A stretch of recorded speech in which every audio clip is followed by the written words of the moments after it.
Namaskar. In this video I will discuss about general suggestions. Yoga Nidra can be practiced in a yoga class or at home. It should be performed in a quiet, closed room that has a comfortable temperature and is free of insects. Privacy is essential, and all sudden interruptions must be avoided. Yoga Nidra should be practiced in semi-darkness, not in total darkness or in bright light. Darkness and light have a powerful effect on the brain.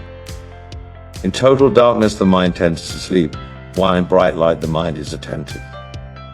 Therefore, in order to maintain a state of relaxed awareness, a balance between introversion and extroversion, semi-darkness is necessary. The room should be well ventilated, but not breezy. If a fan is necessary, one should not lie in its direct draft. If Yoga Nidra is done in the open, the head and body should be completely covered to avoid any physical disturbance. In a class, each person should be physically separate from his neighbors. Clothing should be light and loose. Because body temperature tends to drop during relaxation, it is advised to cover the body with a thin blanket.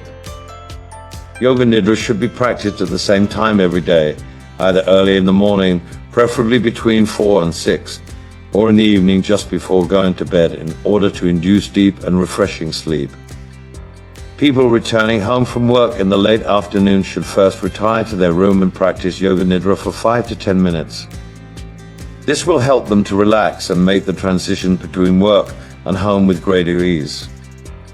Yoga Nidra should be practiced on an empty stomach. Allow at least 3 hours for digestion of a heavy meal and half an hour for the settling of light refreshments. In Yoga Nidra, the inner body temperature drops very fast and the production of digestive enzymes is greatly reduced. Those people who have a hyperacid constitution can safely take a little tea, coffee, fruit juice, bread, or a few biscuits. But if one's constitution is hypoacidic, it is preferable not to take anything at all. During Yoga Nidra, there is one thing to be particularly careful of, and that is not to fall into a deep slumber. If one feels sleepy or the practice is being done just before sleep, a cold shower should be taken beforehand.